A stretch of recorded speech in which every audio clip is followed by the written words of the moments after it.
Hi welcome to special focus. Sports, cinema, email, internet, Facebook, Twitter ఇవన్నీ old trends. ప్రస్తుతం youth కి startup mania పట్టేసింది. ఇప్పుడు ఏ ఇతర యువకులు మాట్లాడుకున్నా స్టార్టప్ అంటున్నారు. ఉద్యోగ అవకాశాల కోసం పాకులాడే వాళ్ళు బాగా తగ్గారు. ఇప్పుడు మనమే ఓ కంపెనీ పెట్టేస్తే ఎలా ఉంటుంది అని ఆలోచిస్తున్నారు. విచిత్రం ఏమిటంటే జాబ్ చేసే వాళ్ళు కూడా పని మానేసి స్టార్టప్ కంపెనీ పెట్టే పనిలో పడుతున్నారు. యూత్ ని అంతగా స్టార్టప్ ఫీవర్ పట్టి ఊపేస్తోంది ఇప్పుడు.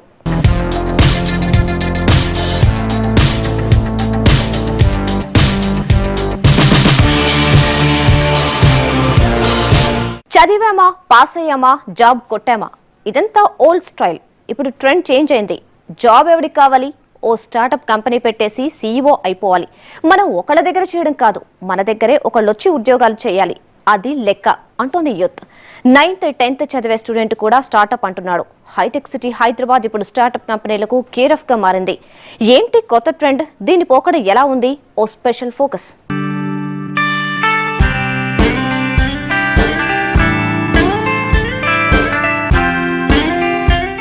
హైదరాబాద్ యువత కొత్త అవకాశాలు అందిపుచ్చుకోవడంలో ఎప్పుడూ ముందుంటుంది. ఇంటర్వ్యూలకెళ్లి అధికారుల అనుభవం ఏది అని అడిగితే నిరాశగా వెనక్కు రావడానికి ఎవరూ పెద్దగా ఇష్టపడటం లేదు. అసలు ఆ ఇంటర్వ్యూలేవో మనమిచ్చేస్తే అని ఐడియా వేస్తున్నారు. కొత్తగా ఒక కంపెనీ పెట్టడం అంటే మాట్లా ఎంత అనుభవం ఉంటే ఆ పని సాధ్యమవుతుంది అన్న హెచ్చరికలు వాళ్ళ ముందు ఎందుకు పనికి రావడం లేదు.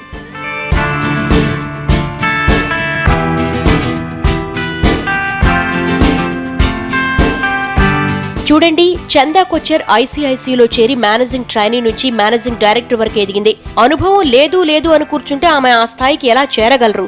ఎంత కొత్త పనైనా చేసుకుంటూ పోతే అదే తెలుస్తుంది. ఇందులో అనుభవం లేదని వెనకడిగేస్తే ఎలా అంటోంది నవడేస్ యూత్.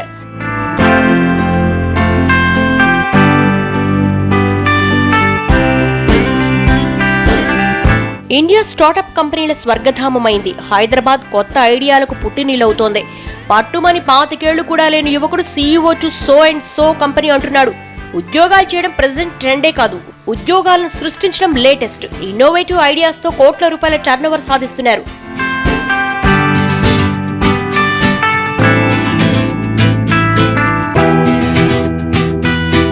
ఇంతకు ముందంటే ఏదైనా సమాచారం కావాలంటే ఎంతో అనుభవం ఉంటేగాని తెలిసేది కాదు. ఇప్పుడు సమాచారం కావాలంటే గూగుల్ గురువుని అడిగితే సరిపోతుంది. ఎంత కష్టమైన ప్రశ్నకైనా సమాధానం దొరుకుతుంది. ప్రస్తుతం కావలసినంత ఇన్ఫర్మేషన్ అందుబాటులో ఉంది. కేవలం ఎక్స్పీరియన్స్ కోసమని 50 ఏళ్ల వరకు ఆగే ఓపిక ఎవ్వరికీ లేదిప్పుడు. అందుకే లెట్స్ గో స్టార్టప్ అంటున్నారు.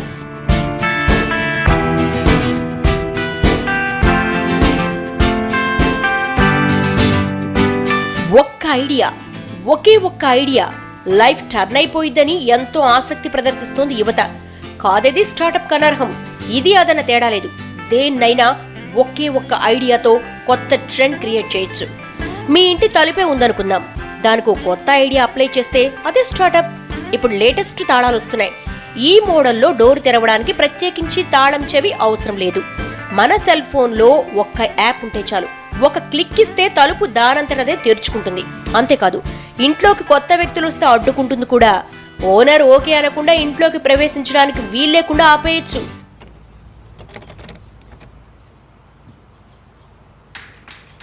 Open Sesame. Sesame is what's called a smart lock, which means you can unlock it using your phone as the key. I've tried other smart locks. They're way too big. అది startup అంటే విషయం పాతదే కావచ్చు, దానికి కొత్త solution కనిపెడితే అదే startup. దాన్ని base చేసుకుని ఓ కంపెనీ పెట్టేస్తే ఆ టర్నోవర్ ఎక్కడికో వెళ్ళిపోతుంది. ఇప్పుడు ఉద్యోగాలు చేసే రోజులు పోయాయి. కంపెనీలు పెట్టుకోవడానికి ఐడియాలు, ఫండ్స్ ఇచ్చిపుచ్చుకునే రోజులు వచ్చేసాయి. ఒకళ్ళేమో కార్పొరేట్ కంపెనీలో ఛాయ్ తేలా పెడితే ఎలా ఉంటుందో ఆలోచిస్తారు. మరొకరు కొలతలకు తగ్గట్టుగా బ్రా డిజైన్ చేస్తే ఎలా ఉంటుందో థింక్ చేస్తారు. ఇంకొకళ్ళు వానొస్తే అలర్ట్ చేసే గొడుగు తయారు చేస్తారు. మరొకళ్ళు మనం మర్చిపోయే పనులను గుర్తు చేసే రిమైండ్ బటన్ కనిపెడతారు. ఇలా స్టార్టప్ స్టార్టప్ స్టార్టప్ అంటోంది మన యువత.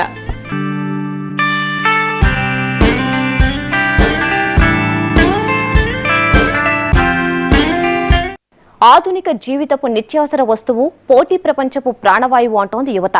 డార్విన్ సిద్ధాంతం ప్రకారం మనుగడ సాధించాలి అంటే బలవంతుడే ఉండాలన్నట్టు ప్రస్తుత కాలంలో ఐడియా ఉన్నవాళ్లే రాణించగలరని గట్టిగా నమ్ముతోంది. ఉపాయం లేకుండే కొత్త ప్రపంచం ద్వారాలు తెరుచుకోవు. నీదైనా ఉపాయం అనే తాళం చెవితో దాన్ని తెరిస్తేనే, లేకుంటే నవజీవన విధానం అనే క్యాంపస్లోకి అడుగుపెట్టే అవకాశమే రాదని విశ్వసిస్తున్నారు.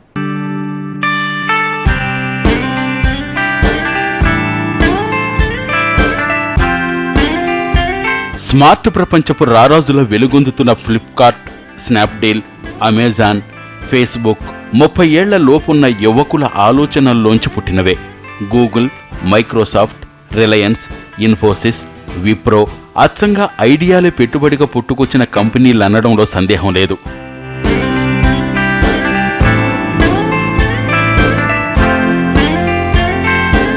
కేవలం వేల రూపాయల పెట్టుబడితో ప్రారంభమై ఇవాళ కోట్ల రూపాయల టర్నోవర్కి చేరిన స్టార్టప్ కంపెనీలు ఎన్నో. సొంత ఆలోచనతో సాహసం సేరా డెంబక అంటూ ముందుకెళ్లాలని చూస్తోంది నేటి యువతరం. సామాజిక అవసరాలే లక్ష్యంగా టెక్నాలజీతో క్రియేటివిటీని కొత్త పుంతలు తొక్కిస్తున్నారు. అద్భుత విజయాలు సాధిస్తున్నారు. ఇలాంటి క్రియేటివిటీ సీఈఓల సంఖ్య హైదరాబాద్లో రోజురోజుకి పెరిగిపోతోంది.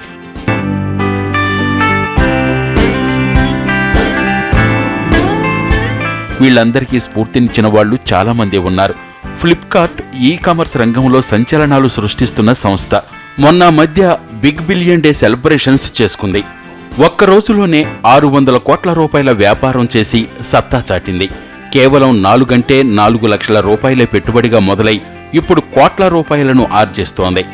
ఐఐటి ఢిల్లీలో ఇంజనీరింగ్ పూర్తి చేసి కొంతకాలం Amazon.comలో పనిచేసిన సచిన్ బన్సాల్, బిన్నీ బన్సాల్ కలిసి ఏర్పాటు చేసిన కంపెనీ ఫ్లిప్కార్ట్. తొలినాళ్లలో ఆన్లైన్లో బిజినెస్ టు కస్టమర్ విధానంలో పుస్తకాలతో తన కార్యకలాపాలను మొదలుపెట్టింది. క్రమంగా వివిధ వస్తువులను విస్తరించింది. ఇప్పుడు ఈ సంస్థ వెంచర్ క్యాపిటల్ కూడా పెరిగింది.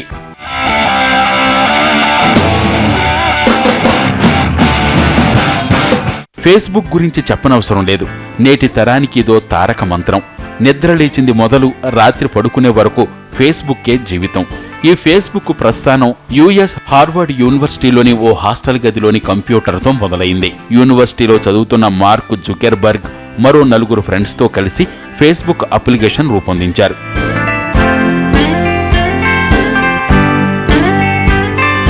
కేవలం హార్వర్డ్ యూనివర్సిటీ విద్యార్థులకు మాత్రమే పనికొస్తుందని తయారు చేసిన ఈ చిన్ని అప్లికేషన్ ఎన్నో విచిత్రాలు నమోదు చేస్తున్న సంగతి తెలిసిందే. సోషల్ నెట్వర్కింగ్ సైట్లలో దీని తర్వాతే మరేదైనా. ఎలాంటి పెట్టుబడి లేకుండా స్నేహితుల కాలక్షేపం కబుర్ల కోసం తయారు చేసిన ఫేస్బుక్ 2004లో తొలిసారి $5 లక్షల వెంచర్ క్యాపిటల్ని సమకూర్చుకుంది. తర్వాత మరెన్నో సంస్థలు పోటీపడి మరీ ఇన్వెస్ట్ చేయడానికి ముందుకు రావడంతో ఇప్పుడు ఈ సంస్థ $16,000 బిలియన్ పెట్టుబడులను సొంతం చేసుకుంది.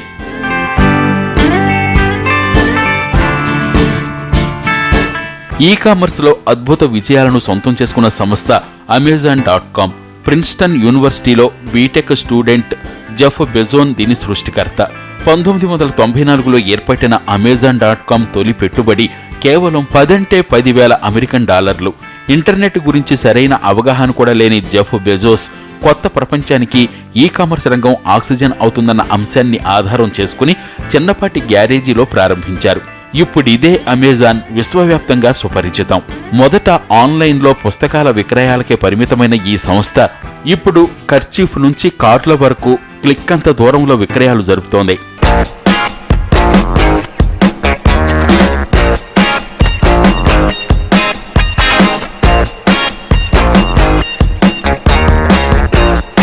సామాన్యుల నుంచి ప్రముఖుల వరకు పఠించే మరో సోషల్ నెట్వర్కింగ్ మంత్రం Twitter. New York university undergraduate జాకర్ డార్సీకి వచ్చిన చిన్న ఆలోచనకు ప్రతిరూపం. ఇంటర్నెట్ వినియోగదారులు తమ అభిప్రాయాలను మెసేజ్ రూపంలో పంపడం అనే ఈ ఆలోచన 2006లో మొదలైంది.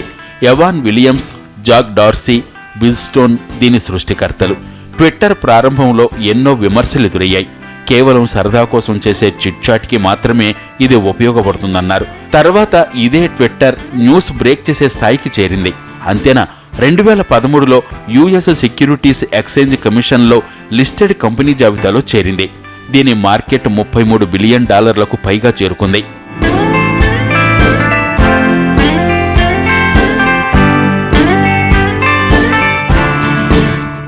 దిల్ కా డీల్ స్నాప్ డీల్ వ్యవస్థాపకులు కునాల్ బాల్ 2007లో ఆఫ్లైన్ విధానంలో కూపన్ వ్యాపారాలు ప్రారంభించి కొద్ది రోజుల్లోనే వినియోగదారుల ఆదరణ పొందారు. తర్వాత దీన్ని వ్యాపారంగా విస్తరించారు. కానీ నిధుల సమస్య. ఇదే సమయంలో ఇండో యుఎస్ వెంచర్ పార్ట్నర్స్ సంస్థ సాయంతో ఇన్వెస్టర్లను ఆకర్షించగలిగారు. తాజాగా రతన్ టాటా కూడా ఈ కంపెనీకి నిధులు అందించారంటే సంస్థ పనితీరు ఎలా ఉందో తెలుస్తూనే ఉంది. కేవలం ఒకే ఒక్క క్రియేటివ్ ఐడియాతో, సొంత పెట్టుబడి లేకుండా వెంచర్ క్యాపిటల్ సహకారంతో మొదలైన ఈ సంస్థ $1 మిలియన్ మార్కెట్తో ముందుకెళ్తోంది. ఇప్పుడు ఈ కంపెనీ కెపాసిటీ ఏంటో తెలుసా? 14 మంది పెట్టుబడిదారులతో $435 మిలియన్ మార్కెట్.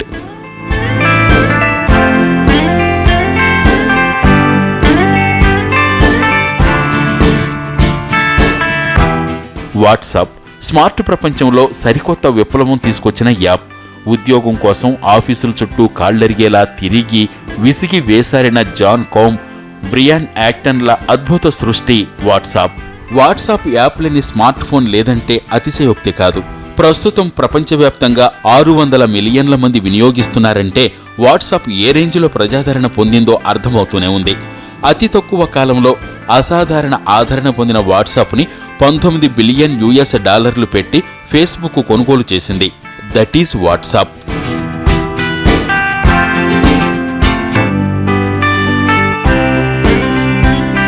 ఇన్నోవేటివ్ ఐడియా అంటే అది అనుకున్నంత ఈజీ కాదు. జనం నరాల్లో జీర్ణించుకుపోయేంత సులభంగా ఉండాలి. ఇది మనకు అత్యంత అవసరమున్న ఆలోచన కలిగించగలగాలి. వినియోగదారుల అభిరుచి, వాస్తవ పరిస్థితుల మీద అవగాహన, ఇది వరకు జనం చూడని కొత్త ఆలోచనతో ప్రోడక్టును మార్కెట్లో ప్రవేశపెట్టగలగాలి. ఈ విషయాలను దృష్టిలో పెట్టుకుని కంపెనీ మొదలు పెడితే విజయం సాధించడం తథ్యమంటున్నారు స్టార్టప్ యజమానులు.